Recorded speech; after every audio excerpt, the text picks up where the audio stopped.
Hi, everybody. Today is Wednesday, May 21st, 2025. Our friend Andrei Martyanov is back with us. Welcome back, Andrei. My pleasure. Andrei, the picture of what has happened between the two presidents right now, what were the main issues that were discussed in the talk, in the phone call? More than 2 hours they talked. How what were the main issues on the part of Russians, and how was that perceived by the president of the United States, if we have any sort of information on that? We can only deduce, okay? But reality is, his statements first. You can never take his statements seriously because he basically creates this soap opera essentially in a given particular short time, and then goes out on his social network, whatever that is, and begins to post some things which are so bizarre. But the point is, after his statements, and even Bloomberg is it's well, as most of media is successful, but the point is that he suddenly recognizes that Russia is winning. Well, the reason is Russia is winning. This is probably when Vladimir Putin explained to Donald Trump, out of those 2 hours, probably an hour, I don't know, I'm just speculating, so don't take it seriously, was to explain to Mr. Trump that he doesn't get a real picture. It's not the Putin who is isolated. He is isolated. His advisors are incompetent military hacks, such as Kellogg or whatever the U.S. military is presented there with, together with the chief of the Joint Chief, chairman of the Joint Chiefs of Staff, and all that. So when you look at this, I mean, Donald, do you have real numbers of what is going on? And he doesn't. Because, by the way, which, as we spoke just prior to this, J.D. Vance suddenly comes out and says things which are essentially parroting this BS, which is Kellogg, they are butthurt. Okay, so let's be very straightforward here. Pentagon, American military is very butthurt. It's saw how impotent it is, and suddenly, they are trying to play those games. They still, proceed from the position that they are somehow militarily just incomparable, which is not even near in the vicinity of the real capabilities. And so, as a result, I think Vladimir Putin explained to Mr. Trump that, no, we didn't lose 700,000 people, that probably Russians lost around 100,000 KIAs, which is probably the correct, even the most anti-Russian resources give it, like Metametric and BBC on, who would ever thought. And actually they give the number 88,000, and the kill ratio right now from the different reports from the line of the combat contact is 1 to 15 to 1 to 20, depending on the sectors. So we're looking at probably by now up to 1.5 million of KIAs for Ukraine. And so Trump knows that there is a lot. So basically what he was getting, which is absolutely not surprising, considering especially with those revelations about the state of health of Mr. Biden, who was practically incapacitated, and the United States was run into the ground by the cabal of the criminals. And so he probably should have had second thought, maybe. And then suddenly he comes out and says, Russians are winning. Well, surprise, surprise. Russia was winning since 2023, but because most of the U.S. military and Western military academies teach their operational art based on the Patton movie, that, the more ground you cover, the better you are. Well, in reality, the war is about killing your enemy. And the Russians have been doing it extremely efficiently. But this is the type of the warfare which none of the professors in any kind of the military academies in the West are acquainted with. And so as the result, so especially when you look at this, and probably Vladimir Putin was explaining to him, dude, I am more actually situationally aware about the United States than the United States itself. So he was giving him probably some pointers in a good sense, not lecturing him, because they obviously they do have a decent, relations, like human relations. They call each other by name, Donald and Vladimir, and so they probably wouldn't mind, getting together just purely on, human side, have a drink or two, talk some shop, whatever.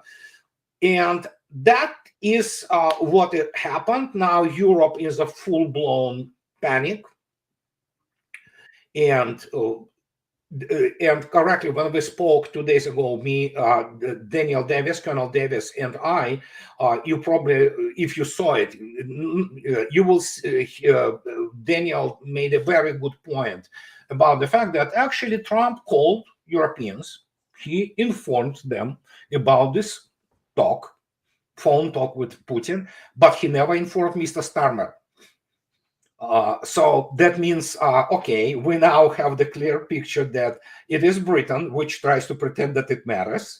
This is a third world country, actually, and in every single respect. And so he didn't inform Starmer, who obviously is in the foundation, so to speak, of the sabotage of the, Europe is, closely aligned with Ukraine, but Europe is economically and militarily impotent.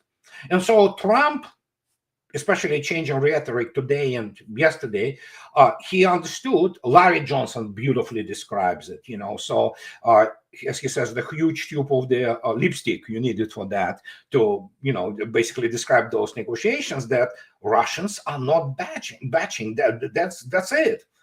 There's no ceasefire. There will be no ceasefire. Now, obviously, with today's statement by Vladimir Putin, half jokingly, while he was in Kursk region, they better face reality. Russians are already in Dnipropetrovsk Oblast, by the way. So it just, and how to put it, they better go back to their to school and start from their, so to speak, the first grade, starting to learn about what war is and how it is being fought and how political objectives are achieved. And that's probably what has been described to Donald Trump by Vladimir Putin. And after that, he came out with all those, including the pathos-ridden things about that. Oh yeah, many jobs created in Russia, So well, Russia has the shortage of the labor force. There are very many, and I'm talking about real jobs, not some delivery guy from the, DoorDash, which Russians have, Yandex, food or things like that. No, we're talking about welders. We're talking about engineers. We're talking about CNC operators. We're talking about all those professions which are desperately, a shortage. Russians need more, because economy is growing tremendously. And as the result, when he hears this, and evidently Vladimir Putin is very articulate in terms of delivering things, not in an offensive way, suddenly we have Mr. Trump coming out of this with a changed mind, changed opinion. And I don't know why J.D. Vance went for all this, but the faster Washington, D.C. gets a handle on the real situation, most of them they are simply not educated and cultured enough to even grasp what is happening. But at least some people who are in the decision-making circle, they better start educating themselves on what is transpiring right now. And Mr. Medvedev, we all know Dmitry Medvedev is a really nice guy. He already stated that you're gonna cease to exist, So, and again, there are 700,000 combat-ready troops in reserves in Russia. So this is for those people who do not understand. Can Russians do their big aero offensives? Oh, absolutely they can. And again, they have 700,000 best equipped, best trained troops in the world right now in rear, waiting for if the order will come for real big offensive. But for now, there's no need to do that. Andrei, you mentioned JD Vance, and here is what he said. Here is what he said. It seems that he said it before the phone call happening. I would Well, I was wondering if he has changed his mind toward after the call between the two presidents. Here is what he said, Andrei. is is Vladimir Putin serious about negotiating peace? Right? He has made some concessions. He has taken some serious steps in these conversations, but we feel like we're at a point where we're hitting an impasse, and that's why the president is talking to him on the phone. Yeah, I think honestly that President Putin, he doesn't quite know how to get out of the war. If you think about this, he's got 1 million men under arms. He's re-engineered his entire economy. What used to be manufacturing facilities making products for people to use in their civilian life, they're now making tank shells and artillery shells and drones. And so this is a little bit of guess, but I think the president would agree that part of this is I'm not sure that Vladimir Putin has a strategy himself for how to unwind the war, of course, that's been going on for a few years now. And I think there's also just a little bit of, look, there's fundamental mistrust. What's wrong with the picture that he's giving us? Where he It's illiteracy on economic issues, because most of the American political elite is utterly ignorant on real economy. It looks at the stock market and financial market, and that's the only thing they know. He doesn't even understand that actually Russian consumer goods industry grows by leaps and bounds. And so, and Uralvagonzavod never actually made anything civilian in US history. Everything they were doing were, of course, always tanks.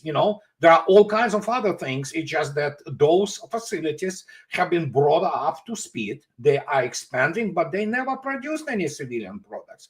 But if you look attentively at the growth of Russian economy, even the IMF improved forecast for Russian economy to around 5% growth a year. So there you go. And again, you have to understand, you cannot explain to Mr. Bassinet, for example, the guy who is responsible for economy in the United States, that, dude, Russians don't care about your stock market.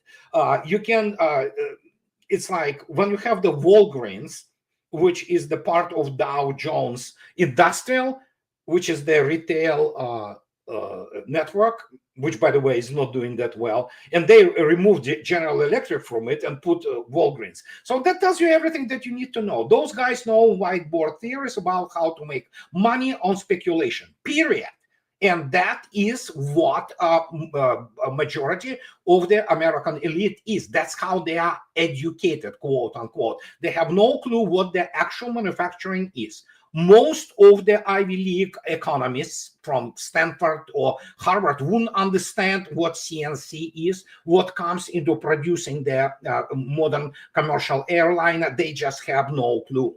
They are not taught that. They taught all those whiteboard BS, all of them BS theories, ranging from Marxism to whatever, liberalism to monetarism and all that. But reality is the only thing which matters in life is actually tangibles, and the tangibles are, guess what? Mr. J.D. Vance has to travel to Russia. And I mean travel Russia, not just Moscow, St. Petersburg. He obviously will have some really serious cognitive dissonances already there. But if he goes to any Russian city or town, anywhere, on the Far East, in Siberia, in what have you, Novosibirsk, Krasnoyarsk, Yakutsk, he will get into any Russian supermarket. And it would put to shame anything in the United States in terms of their agricultural products, the choice of the meats, everything, And so people do not understand that.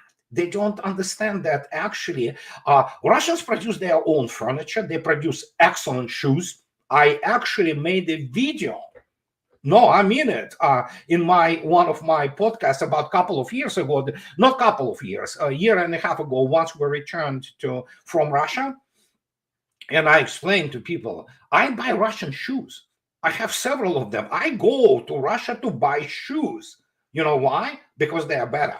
And they actually have the, type of shoes which you cannot find here. And so people do not understand that.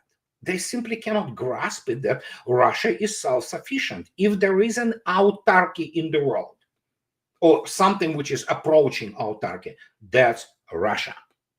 I mean, Russians produce practically everything on their own, including the cars, for example, which are not bad, So, and when you look at that, you have to keep in mind that Russia has problems, but no doubt about it.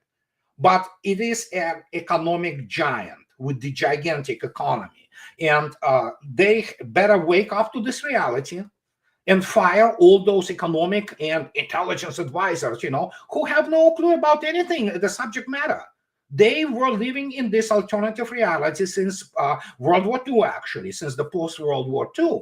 And so now when it is, coming to, it's imploding on itself, so, it's about time, they wake up.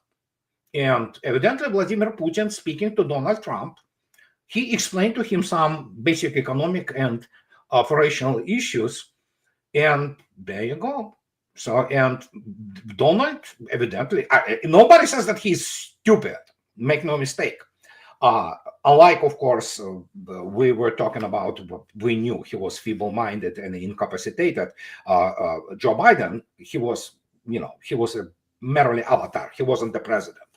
But Donald is a president, and he is not stupid, despite the fact that obviously we see the onset of the, old age and things like that. So if properly explained to him, I'm pretty sure he, unlike Joe Biden, he could grasp some things. And today, again, as Bloomberg posted this panicky article by Ukrainians, no less, that Russian advance is slowing down. Russians never were pursuing this, fast advance, because they do not want to govern the damn Ukraine, whatever will be left of it, But, Russians are already in Dnipropetrovsk, and Vladimir Putin made a half-joking, terrifying comment, terrifying for the Kiev regime, about Sumy Oblast. So, things are going the way they're supposed to, and Donald Trump was briefed on that. Andrei, here is a clip that Marco Rubio was asked by U.S. politicians about the conflict in Ukraine. Here is what I want to show, the level of these people who are arguing about the conflict in Ukraine. Here is what they said to Marco Rubio. In the war, I simply note that Putin on Palm Sunday launched a barrage of missiles, killed a bunch of civilians. Right before his conversation with Trump recently, he launched a bunch of missiles, killed a bunch of civilians. So clearly, Putin is giving the middle finger to you and to the president. I urge you to defeat Putin on the battlefield. That's the only way to get him to the negotiating table. I yield back. This guy has ordered to defeat Putin on the battlefield. I don't know if he knows what he's talking about. Average American congressman is imbecile. He is a lawyer who have no clue about the military or economic affairs. They are going to Congress primarily to enrich themselves and to peddle their influence. This is what it is. I mean, it's and in this case, what do you expect? Listen, have you seen those butthurt American military? There are a number of them on YouTube. They live in alternative universe. They thought that because they were in Iraq, somehow it's a real war. It's not. It was always a high-intensity police operation. So these people have no idea, together with the Joint Chiefs, what combined arms warfare of the scale is. And this is not the biggest scale. Russians can go to war, and God forbids, those people do not know, they probably understand a little bit now what this war, not special military operation, will look like. And so what you have the bunch of the PR peddling and influence peddling nincompoops who, again, they cannot hold any meaningful, conversation, not only because they are corrupt, but because they are stupid. I mean, you cannot have people with degrees in political science, journalism, or, nothing wrong with being a lawyer. The problem is when you have only lawyers practically, and when you look at them, what can possibly they know about anything? No. They know the law. They know how to manipulate the law. That is why so many lawyers go into the politics, and they know how to manipulate the political systems of the system of the United States, how to manipulate all those three branches. In reality, four. And you have this conglomerate of the oligarchy, which is presented as a working democracy, which doesn't work. It's completely log jammed, completely. And it's, I don't know what's going to happen to the country. But when you have people like that, first, no congressman ever bears responsibility for what he says in terms of the foreign policy of the United States, because foreign policy of the United States is defined by the president and National Security Council. And it doesn't have any congressmen or senators there, because first, most of them are morons anyway on this issue, and secondly, because that's good that they do not get involved there, because as we saw during first Trump's administration, it's so easy to corrupt them. They were actually owned. And not only them, the executive branch was owned by the Ukrainian diaspora, Ukrainian influence peddlers, not peddlers, I mean, corrupted by Ukraine, essentially. They were absolutely corrupted. It's just unbelievable. The level of this was absolutely terrifying and stupefying. And then add here the complete ignorance of the American political class on anything which is beyond the United States, because they are ignorant, they're highly uncultured people. They don't have class, most of them. They think that, money can buy you something. They can't. Those people mostly are, village idiots. Not all of them, but many are. And so as the result, you have this combination of factors, so to speak, the resultant vector, if you wish, of all that, which brings us these types of the performances. It's done only for PR. It's all done to brainwash their public, to show how tough they are. Most of them are cowards anyway. So, and as the result, we have this constant regeneration of the media, congressional, military-industrial complex, which we have.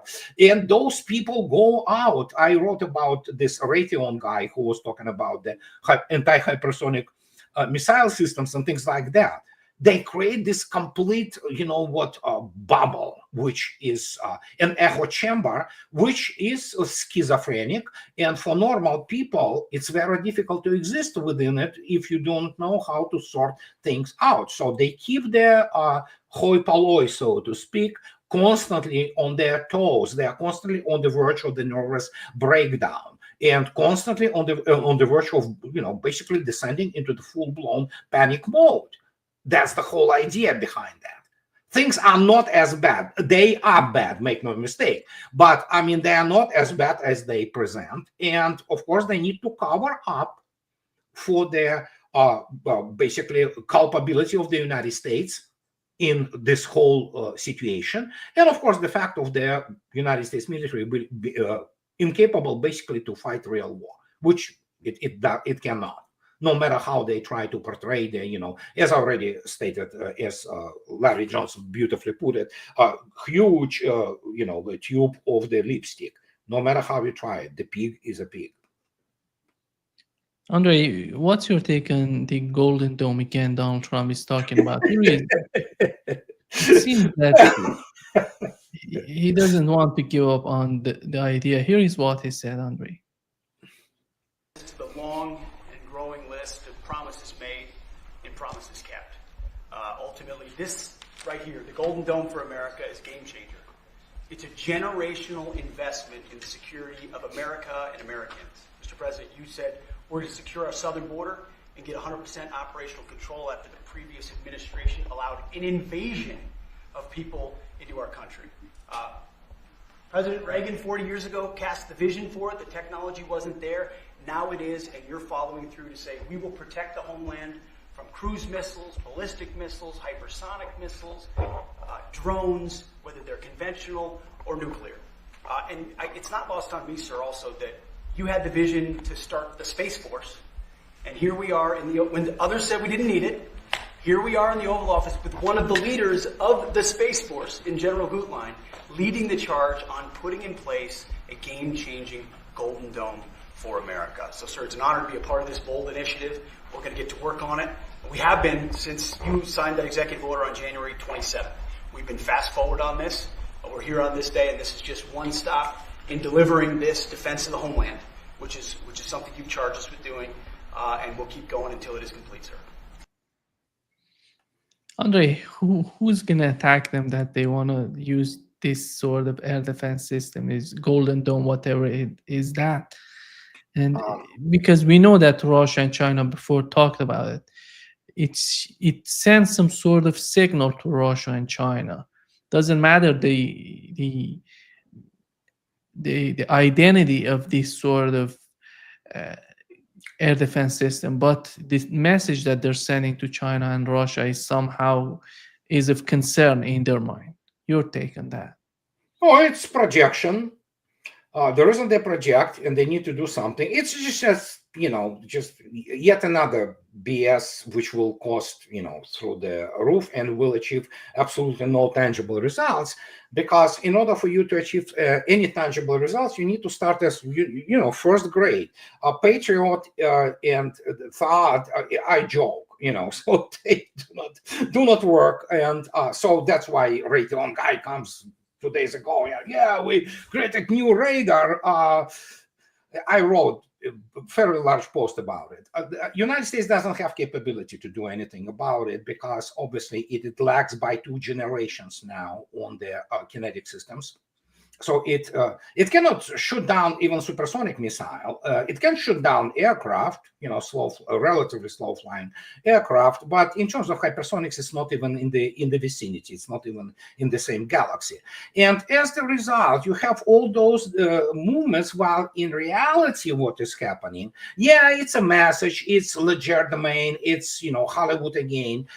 Truth is, Russia is on the verge of not on the verge. The technology to mitigate even the massive strike and first strike. Let's say there's a 1,500 warheads which United States can theoretically launch. Not all of them will fly, but let's say 1,000 of them fly.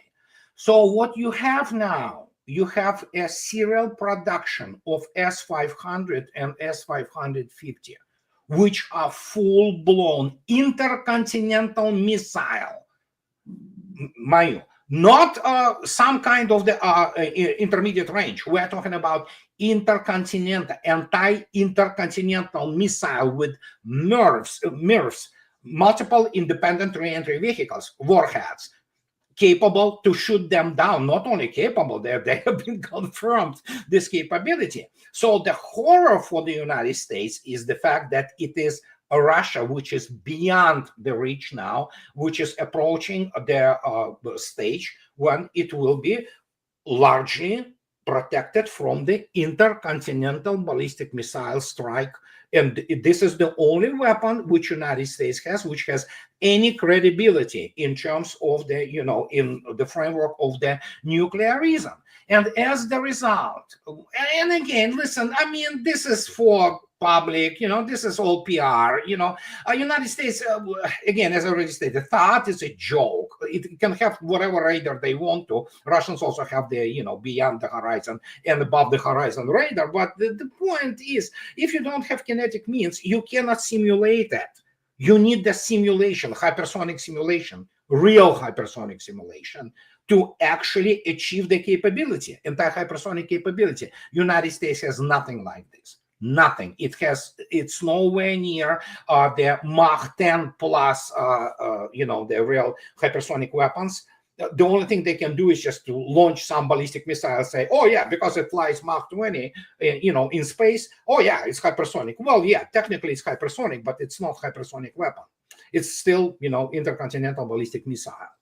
They cannot achieve the proper maneuvering of the warheads. They cannot achieve the control of the warheads, and it's not coming anytime soon. As the result, you will have again some kind of the simulacrum, or simulacrum, if you wish, of the, oh yeah, we created some new technology. Look how cool it looks like.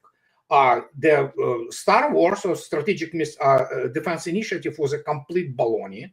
It was used by Gorbachev and to initiate those reforms which completely killed the country, despite the fact that military told him that's all BS and it's all primarily cartoons, and even, serious, like late academician Velihov, the specialist in the nuclear power and all that, they were telling him that it's all BS. And so we have pretty much the same thing, and they need to react somehow, because this capability for Russia is already online. It's just the matter of how many of them are produced per unit time. So because S-500, you place S-500, you have about 32 launches, 32 tubes. And then, of course, you have S-550, which is a mobile version of this terrifying weapon, which is, of course, called Nudol A235, which is fully, together with S-500, also capable of the shooting down satellites. And then, of course, there is another thing which has been a long time in production, in serial production. It's S-300V4. It is fully intercontinental ballistic missiles, capable, and it is capable, which has been confirmed, of the anti-hypersonic operations. So you have the situation, and yeah, they can do those presentations, and but the issue which I want to send you back to is actually Congressional Budget Office, which placed their study 2 years ago about the actual coverage of the radar coverage of the proper United States. United States doesn't have the full, especially on the altitudes, which usually cruise missiles fly, under 100 meters, under 300 feet and lower. So if you look attentively at the map, it's simply not there. The United States essentially is defenseless. So the fact that they try to cover the United States proper is fine, but the point is they will never be able to achieve any kind of the serious anti-hypersonic. And even if you look attentively at Russia's nuclear force today, this is another thing which is, they don't like to discuss it because they feel themselves, inferior, and that's the psychological thing. Even Bulava, ship-launched ballistic missile, which is carried by the Russian strategic missile submarines, Barrier class, it is capable of carrying the number of the hypersonic gliding vehicles. Mach 27, within atmosphere, good luck. So it's just, they simply are not in this capability at all. And that is why when you compare the capabilities of, let's say, Patriot on S-400, it's not even fair. It's not even fair. It looks like a backward, which it is, technology. And same goes for that, which Iran proved completely, well, Houthis proved it completely useless. It couldn't intercept just regular ballistic missile from Houthis. And it was there already deployed and on the duty, So sure, good luck. A lot of money for military industrial complex, make no mistake. Some people will have good bonuses, but Russians are not impressed, and they shouldn't. I don't know about Chinese, but Russians like, yeah, sure. Okay, good luck. It seems to me that Donald Trump, before withdrawing from Ukraine or somehow from the Middle East, and he needs to give something to the military-industrial complex of the United States. Absolutely. Yeah, you have to basically, again, listen, we go back to January 5th to 1961, and, parting speech by Dwight D. Eisenhower, one of the greatest American presidents, and his famous military-industrial, he wanted, actually, the full speech was military-industrial congressional complex, but as he stated himself, I needed to push a couple of bills still through Congress, so he removed congressional. Now it's military-industrial congressional media complex. It's a bunch of the corrupt people. They need money. They love money. They love their, golf clubs, and those upscale clubs where they think they are the rulers of the world. They have no clue what they're dealing with on any serious level. Well, there are some engineers. There are some good American engineers, but it's too late. They lost this arms race. And I wrote 4 books on why they lost this power, because it's not there. The expertise is not there. They can create something, but we saw already everything what is going around with the American military. It's not good. It's really not good. And now we look at obviously how they're going to finance it. Yeah, they're going to print more money, but good luck. The more they print money, the less they buy. That's the law. And so sure, let them create. Because it is. So speaking frankly, I'm an American citizen. Do I want to be protected? Sure, of course. The problem is I just having the engineering and military background, I understand it cannot be done in the United States under present conditions. Andrei, you mentioned that the United States is two generations behind in terms of the missiles and the air defense system. How about Europe? Is Europe in the doesn't same even group? register? Yeah, doesn't even register. It's Europe is militarily insignificant. I mean, they still can produce some things, So, but if you look at the armed forces of the European countries, it's pathetic, honestly. It's just none of them, United States included. Even United States, they don't have resources. They don't have ability to conduct, combined arms operation on the massive scale. The United States probably can last for, 2.5 weeks, 3. In real war, God forbids us go there, and then it will go nuclear because it has no other options. Europe, I don't even see how they can even assemble something on the order of the Army Corps. I mean, they don't have capability. They don't have nothing. So they have some, sprinkled. Here's some Rafales. Here are some Leclercs. We saw what Bundeswehr is. It's a joke. United Kingdom, they cannot even assemble brigade to do anything. So yeah, you look at this, sure, so let them try. Mr. Areshnik is in serial production, and it will gladly visit whatever the assembly areas if they will dare to do so.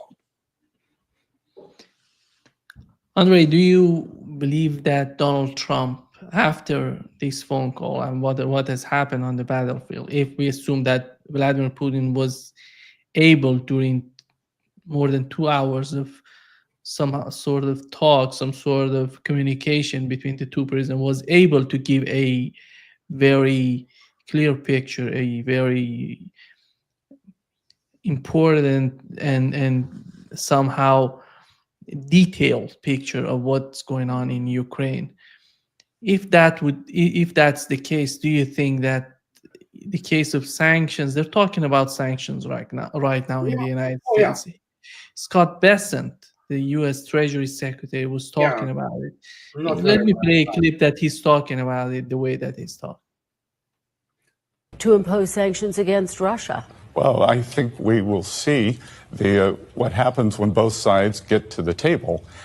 President Trump has made it very clear that if President Putin does not negotiate in good faith, that the United States will not hesitate to up the Russia sanctions along with our European partners. What I can tell you is the sanctions were very ineffective during the Biden administration because they kept them low because they were afraid of pushing up domestic oil prices. He's talking about the sanctions being mostly ineffective but do they really want to understand the reality of, as you mentioned, the Russian economy? This guy, Bessent, no, he's a moron. He is utterly incompetent guy, and well, that's Trump administration. You know what? You have couple here and there, appointments which make sense and which are competent people and probably people with integrity. I speak about Tulsi Gabbard. I speak about Kash Patel, but the rest. It's just a circus. I mean, he again brought on board a bunch of neocons and nincompoops, and he thinks that for some reason, somehow he's in control. He is not in control. He better get the hang of it, and he better get the handle on his own administration. Mike Waltz, we still live now. We understand Mike Waltz actually spread all those state secrets all over the place, and this was Trump's choice. It was the position which you do not need to go through the approval process and to Senate and what have you. He approved this moron. Mike Waltz is moron. He doesn't understand first thing about national security or military. He was appointed by Trump himself. What do you expect? And so then Russia is under 28,000 sanctions, 28,000. So Rostec today mocked US and Europeans about sanctions, say, yeah, just go right ahead, sanction us. If they think that he is absolutely correct, though, Bessonnet, that they want to sanction Russian oil, good luck. See what's going to happen to a U.S. economy, actually, because the effect, a ripple effect, is a thing which United States cannot handle. And in this case, he says, oh, yeah, because we don't want the high, oil prices in United States. Try it and see what's going to happen in the midterms. Guess what? There will be the Democratic Congress, okay? So, and after that, guess what? Trump presidency will be screwed up again. And the guy is already what? How many? Since more than 4 months since his oath and his taking the office, he produced practically nothing of tangible results. He tweets a lot, that's for sure. He talks a lot. He talks about the treason. And and guess what? When? Show me the money. Show me anything. Well, yeah, they say that allegedly he stopped the invasion. Good. I agree with him. Yes, the border, as an American, I have to say, absolutely, secure the border. It has to stop. But what else? Nothing. There's much of it are those, grandiose statements, which in the end the whole steam goes into the whistle, and nothing is being done because it cannot be done. And he doesn't have a plan. And that is why, for example, J.D. Vance says, oh, Putin doesn't have strategy. Dude, J.D. Vance is actually the military reporter from the Marine Corps. That's who he is. He is not really a combat officer. I mean, he was in Iraq. It's not big deal, But the point is, he would be surprised at the level you need to actually pass entrance exams to Russian military academies, let alone get into the Academy of the General Staff and how General Staff works on the strategies, military strategies, and how Security Council operates. And when you put this together, it's completely different league. And as the result, Bessonnet has already stated, he knows if he wants to get, sanctions, they have to sanction India, they have to sanction China, which are the main recipients of that, and sanction everybody else.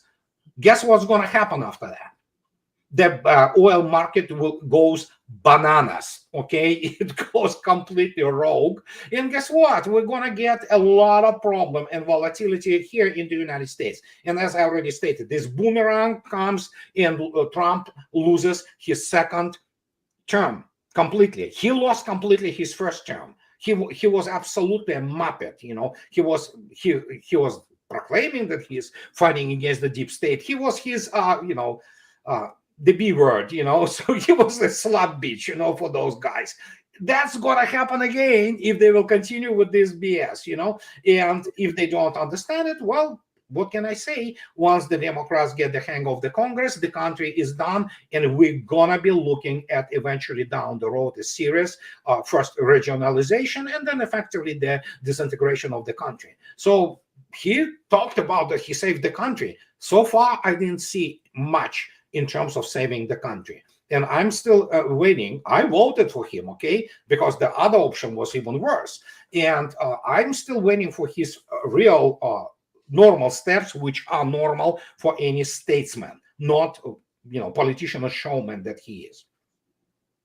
Yeah, we've learned that India is importing more and more Russian oil and gas, and I don't know. At the same time, they're trying to somehow getting closer to India I don't see they're capable of doing this. The problem, Andrei, let's put it this way. If you remember when they have decided to go against Yemen, they said, Yeah. Biden was so weak, we're going to do something different. We're going to hit harder. We're going to hit bigger. And they came back. The Yemen is capitulated. That's why we are living. It seems Yeah, it's ridiculous. scenario.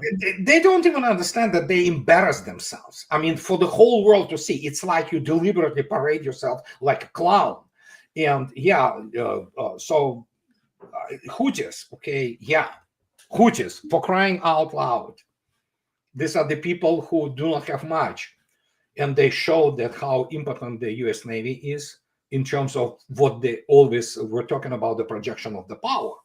So you can project whatever you want, but eventually you run out of the missiles, which United States doesn't produce in the proper quantities. It cannot expand it, not even fast, probably cannot expand it in any way, you know.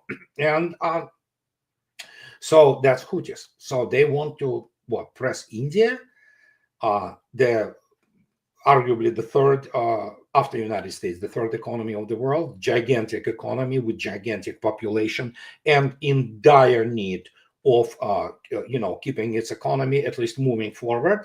Good luck with that. Good luck, especially with the considering Indian approach to business. You know, when they see the good deal, good Lord.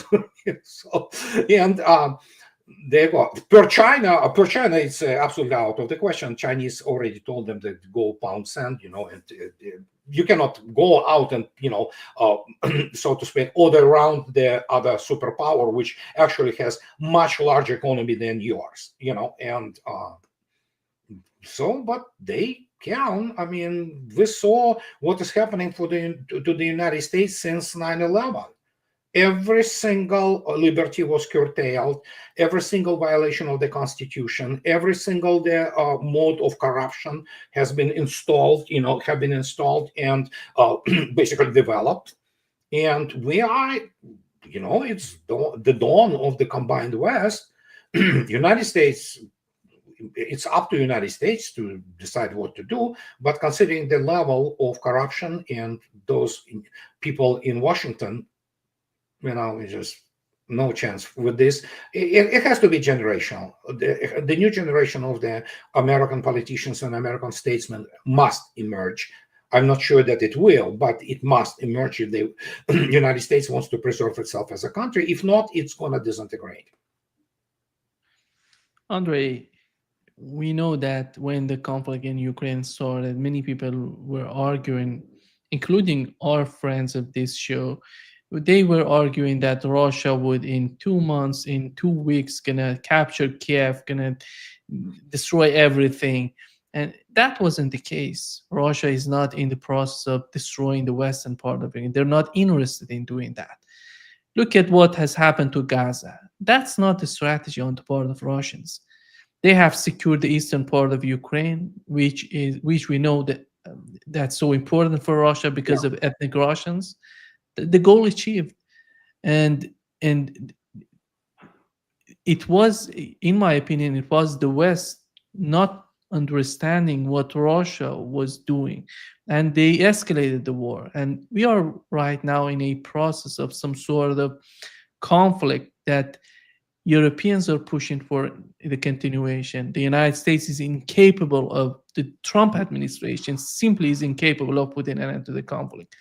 And it doesn't seem that they understand, as Lavrov was pointing out, the root causes of the problem. It's not about capturing Kiev. It's not about capturing the West. No, it never was.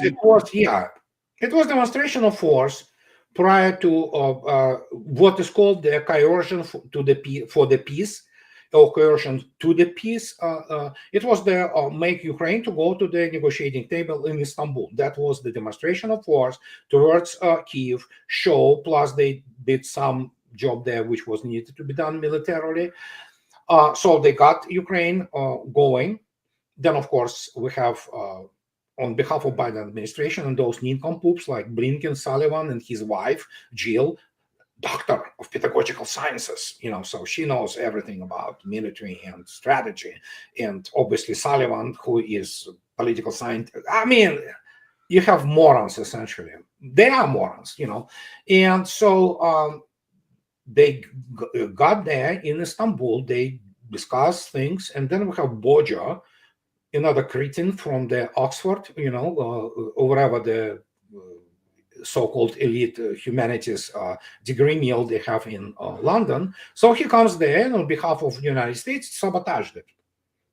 And this is when the real special military operation started. Real special military operation, as I write in my latest book, it didn't start until the April, the first 10 days of April. Only after that, that's when the special military operation kicked in the gear. And the gear was after it was understood that NATO will get involved directly. It was about demilitarizing NATO. So that's it. And now they're in panic. They cannot provide anything. There's nothing left.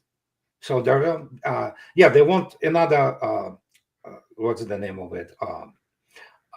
Patriot PAC-3, but not American one. They want this Patriot either from Portugal or who knows where from. I mean, or Greece, I don't remember. So yeah, sure, there are many people in the Russian military who have mortgages to pay. They would love to deal with the Patriot. And what can I say? When we reached this bottom, in a sense, the only thing which is lower than this bottom is the start of the nuclear exchange, and then obviously the West will cease to exist. But we reached the bottom when everything has been exposed. It's in the open. I mean, average NATO general doesn't know what he's doing. I saw British generals. My God, it's circus. These are nincompoops. They are literally people who have no clue about anything. And as a result, we have what we have. And the balance of power shifted. And the reign of the West is over, essentially. It's a fait accompli now. It's just a matter of how fast everything will be, covered in urine, trash, and, Islamization of France and UK is already pretty much done. And so, it's kind of, it's a process, but it's in progress. And there's no way back from it for a simple reason. Modern civilization requires energy and resources. Europe has none. Simple as that. Andrei, military-industrial complex, there are people who are arguing that the military-industrial complex is the real winner of what has happened in Ukraine. Yeah. But when you look at what has happened in Ukraine, realistically, we see that it was somehow, they gained a lot with this war. But the picture that everybody had in its mind about the power, the complexity of the military-industrial complex of the United States, it was somehow a suicide on their part. Yeah, it is. The picture is not there anymore. Well, they are not very bright people there. They may have PhD even in engineering, but they're not very bright because they are not taught proper history. Practically all American history of the 20th century is a fairy tale. It's a confabulated BS, which was taught also in the military academies, and they really believe that they are finest fighting force in the world, which never won real serious war on its own. Well, the last time it's won anything was in World War II, and again, the Red Army did the heavy lifting there. I'm not talking about the Pacific theory, and even there, Red Army demolished the 1 million strong Kwantung army. But other than that, what, Grenada really? So what do you have?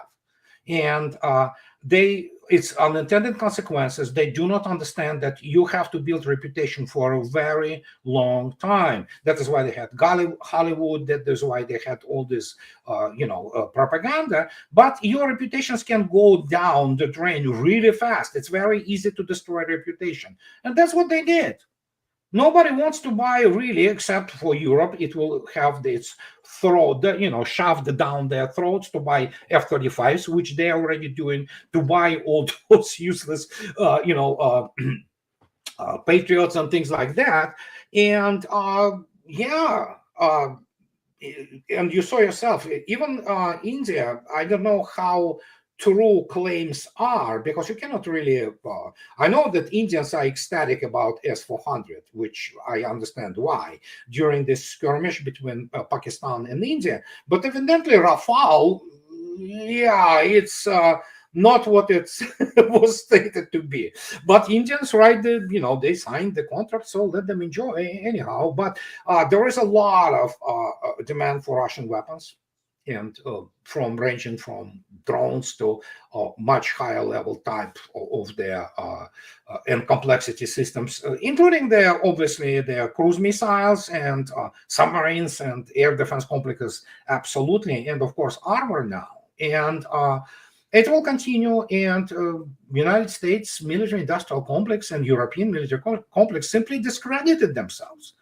But then again, as I already stated, those people are not very bright. The data sets they operate with, it's all confabulation. For example, Ukrainian military, imagine you are American general, okay, from some OPD, or operation planning department somewhere in some command, okay, and you are brought up in believing that you are the thing, you defeated Nazis, you liberated, we won the Cold War and all that thing. You never fought any serious enemy, but still, that's what he was taught. And then suddenly you have you have two sides. You have the Russian side, which provides more or less generally correct data sets, and you have Ukrainians who you love for now because they give it to those Ruskies, because they hate you. You hate Russians for racial reasons because they are really snow niggers, as they call Russians, So you have hate them culturally, and of course, somewhere down in your, character, there is this thingy which doesn't allow you to completely believe everything about yourself. Because if you are graduate of the military academy and with some service experience, you begin to you have to understand that numbers do not add up. So you have those Ukrainians, and they come to you and they say, we shot today 12 Kinzhals out of 6 which were sent. We killed 150,000 Russians a day, and we did it. Patriot shoots everything down which flies, and so and what you're gonna do? You have to be very honorable and professional person to say, oh, please don't give me this BS. This is Russian, thing which looks about right. But no, Russians lost millions of killed. Russian economy, they finished their last hedgehogs from the forest, to eat, and so and they swallowed it, hook, line, and sinker. That tells you everything you need to know about their professional level. They are not capable of fighting, and then suddenly, when you begin to get after this famous counteroffensive, articles going from their joint force quarterly to the parameters, U.S. Army War College, which suddenly come out and begin to doubt everything. Well, I'm sorry, guys. You should have learned the subject. You should have gone to your military academies and to study proper tactics, proper battles with the real numbers, not numbers provided by the Wehrmacht and those loser generals who shaped the military thinking of the US Army. And the British, pardon my French, they masturbated to the Erich von Manstein, thinking that he's the greatest thing ever.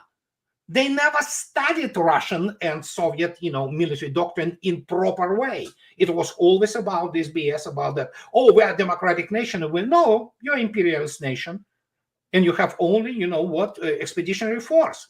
You have always had expeditionary force experience, which has nothing to do with the real combined arms warfare, as it's supposed to be. And so they suddenly have to review it.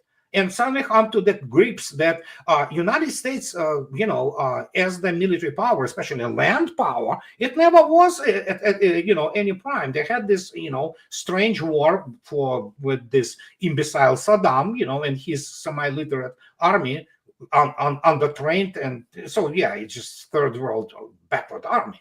And they begin to think that this is it. They never studied even Russian experience, Soviet experience in Afghanistan, but some few people like Colonel Lester Grau, who went there and did his due diligence. The same as goes for the immensely important book by obviously David Glantz and Jonathan House, When Titans Clashed, which blew out of the water all those, basically narratives. I heard this Sarah Payne, who is for some reason having a degree in history, somehow teaches strategy in US Naval War College. She has no clue about anything related to Russia. But there you go. And suddenly you have this aggregation of the incompetence and the complete death of expertise. And that's where we are now. And once the expertise dies, when combined with the moral, ethical factors which we see today, which is essentially, it's basically it's pornography, essentially political pornography in the Washington D.C. I'm not talking about Europe. Europe is completely done. This is where the first signs of the collapse of the not just civilization. Combined West is that it's collapse of the nation, and this is serious. Unlike those cretins from Washington D.C., I went through the collapse of the huge country, superpower. They have no clue what they're toying with. They don't, none. Not the same as not a single U.S. serviceman, not a single U.S. military person knows what real war is. They never experienced it. And war is the midwife of the national cohesion, always was, throughout human civilization, is and will remain so. Anybody with a political science degree, which is worthless crap, basically, that comes to you and tells you about this, that, oh no, those ideas are important. They are all derivative of what we lived through as the human civilization when we had to really unify and, get the cohesion as the national entities through the warfare.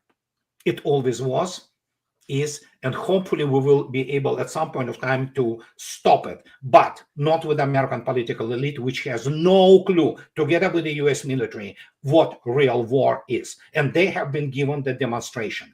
And the Russians didn't even come to war.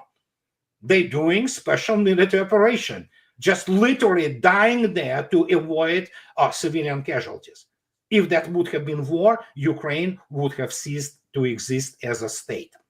And it would have been done really fast.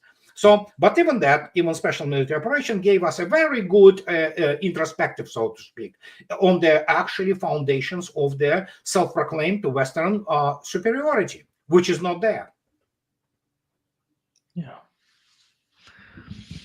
Thank you so much, Andrei, for being with us today. My Great pleasure, as always. Take care, Andrei. Bye-bye.